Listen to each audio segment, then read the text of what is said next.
Sunday, another World Cup. And before we start, let me tell you one thing. Thanks for watching. Thanks for your feedback. That was pretty cool. Thanks, whoever you are, for all the timestamps, because I'm either too lazy or too forgetful about the timestamps. So someone here in the comments, love you. Maybe I'll do the timestamps later. Maybe not. Let's see. Surprise yourself. Anyway, this round was pretty imbalanced in my opinion. A little bit more pulling, a little bit more squeezing, a little bit more minging. Someone didn't know the word minging. Just like would have been nice. But let me tell you one thing. The setters can do whatever they want to do. And the problem is giving them guidelines is really difficult. Like, when is it dynamic, when is it not dynamic? If people want to climb the boulders or they want to climb it. It's not science, but the IFSC puts, or like, is it the IFSC? Question mark. The setters are like in a bubble or like in a position where the athletes can criticize them, of course, because like they didn't have any selection, not separation, no split, and while the IFSC also doesn't have any guidelines in place, like what is the style, like, or which style should always be there, should we always have a slab? But this time in the men's final we didn't have any crimps. Can I remember a crimp? And we had like 3 pretty dynamic moves, which I like, but maybe in one round a little bit too much. It doesn't matter whether the moves were too hard or like not climbed yet, like this round. Even if they would have been climbed, maybe the route or the round would have been like not that well balanced. So, but there in the guidelines, there's no guideline about like, okay, one has to be crimpy, one has to be so every setter can do whatever they want, and from a setter's point of view, I wouldn't know how to change that. Like, I would try to be more aware, but honestly, like, I set competitions with friends like this as well. So this happens. It's a little bit unfortunate. It happened in the second competition, or second round, men's final, and also in the first competition of the year. But it can also happen in the first competition because you don't know how strong they are, even after the semi-final. Like, they're coming out of the winter season, out of the training camps. You never really know how good they are. I feel like I'm talking really fast, but I want to keep it under the 3-minute mark. And I gotta run now. Love you all. See you soon. Really excited what you think about this round, about my report, about the round. Niki out. Bye!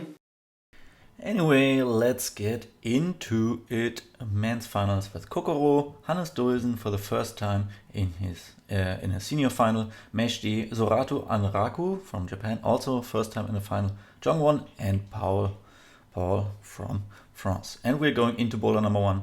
Big holds, big moves, dynamic move at the start, dynamic move in the middle, and a dynamic move at the top. So all over pretty dynamic. And first starter out was Kokoro.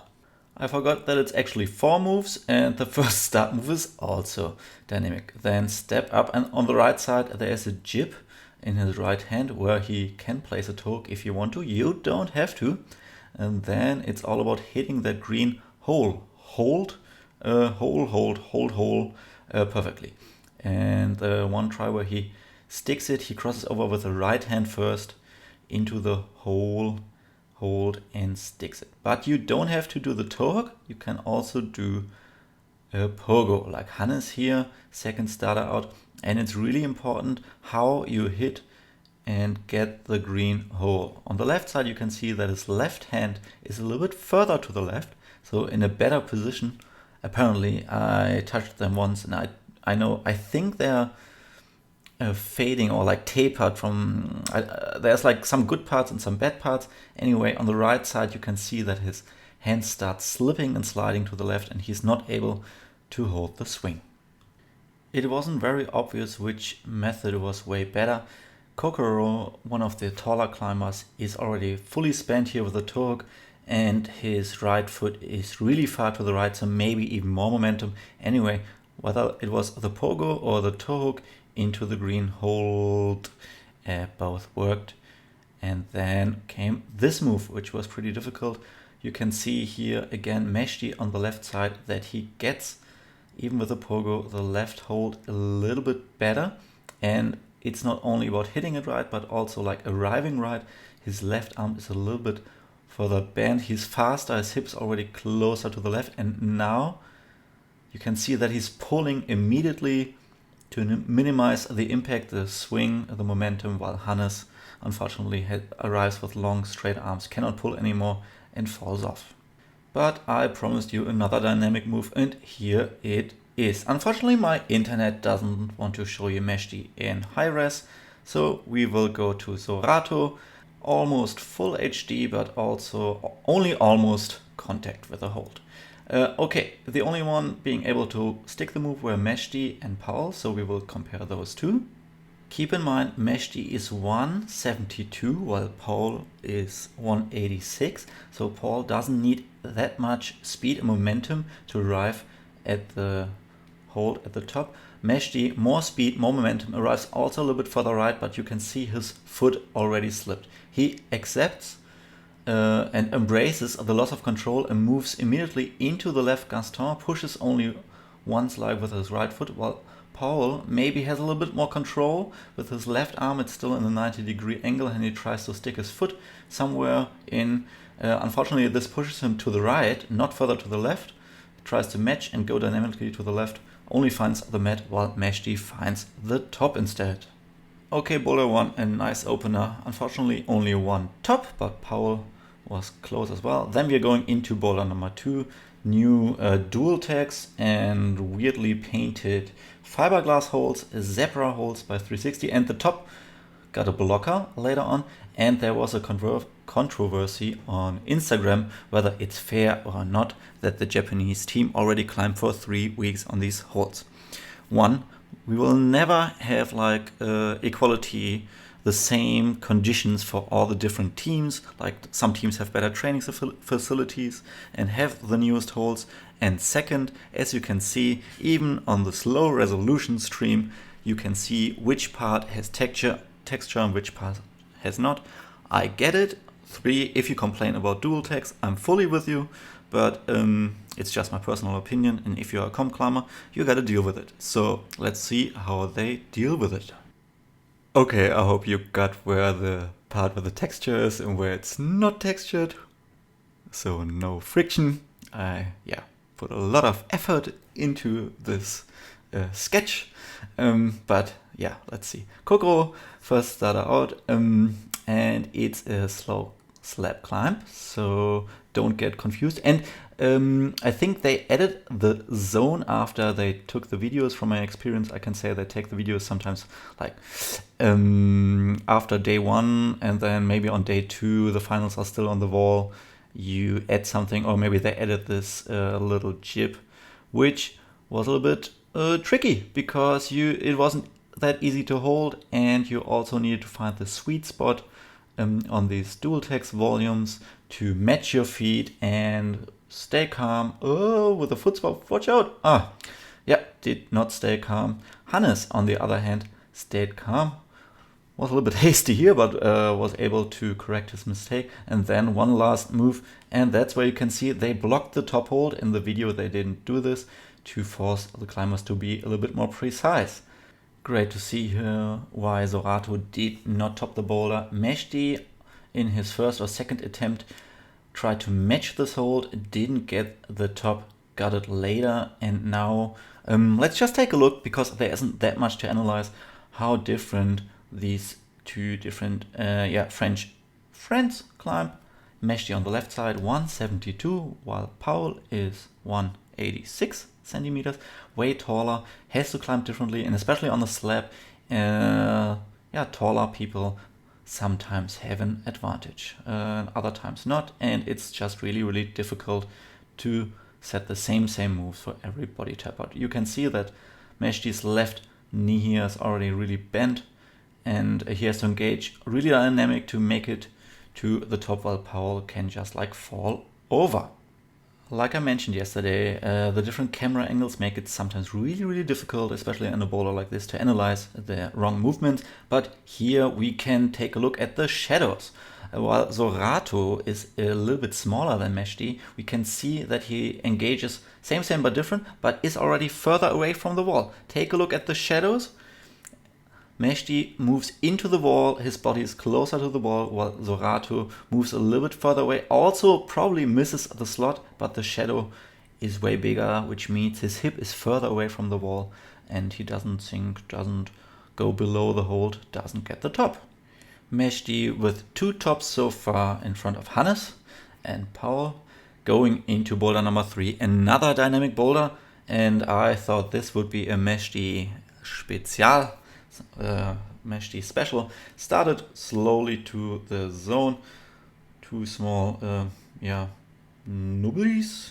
I'm not allowed to say nipples. Oops, I did it. Anyway, to the zone. Just really not that spectacular. Even though it got some separation, Meshti needed a few tries, Zorato as well. But then the heart of the boulder started. This 1, 2, 3 dyno into the side pull. Kokoro here. Different ways you could step through, you could bump with your feet, you could try to skip one of the holds, like Hannes tried here. Now Meshti skipping one of the footholds, one of the hand holds, a little bit more dynamic and going a little bit higher. You can see that the side pull is also facing downwards a little bit. Jongwon also really close, Paul also kind of close, and no one stuck that move. So that's why we try to slow down and go into a could have, would have with Meshti here. As mentioned before, Meshti skipped the first foothold, immediately went to the second one, and he also skipped the second hold. Probably while testing they thought maybe more ways were more beneficial, or you can do it many different ways. In theory, if you arrive at the top hold, the hold, because it's facing to the right, pulls you to the right. That's why I pointed a red arrow over there. And then you would just fall off the wall further to the right. But if you kick and hit the volume, it pushes you to the left and would possibly, potentially, maybe keep you on the wall.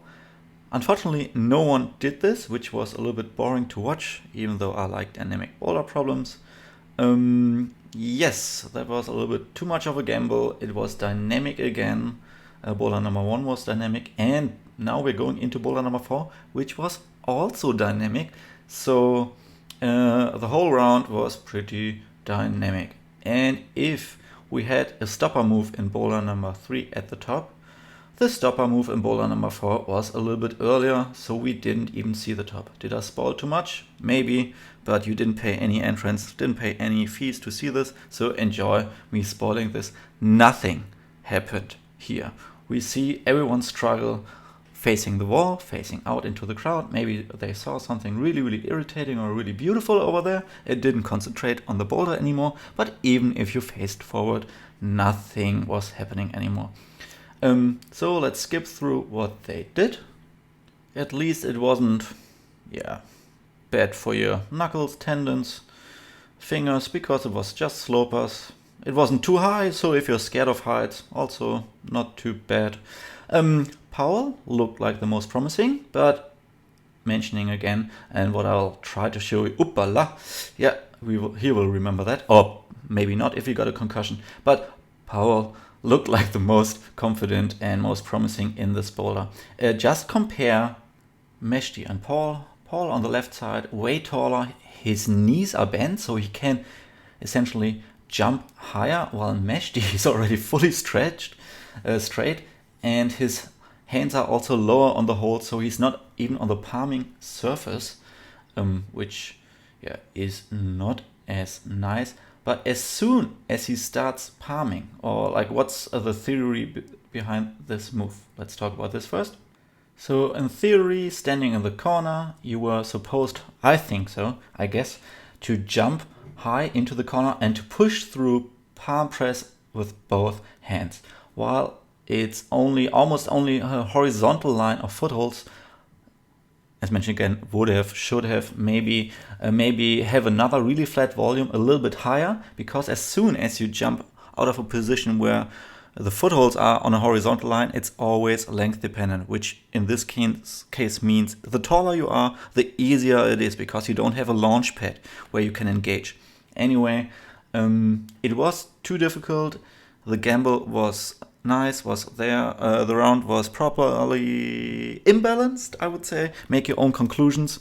I don't want to say too much because I don't think the setters will be too happy. Athletes won't be too happy, except for Meshti. Congratulations again. Nice climbing style. Unfortunately, nothing happened in Boulder 3 and 4. That's a shame. Yeah, let's just keep it like this and see you again next week or in 2 weeks. Gotta run because it's Sunday. So more footy, tennis, soccer games.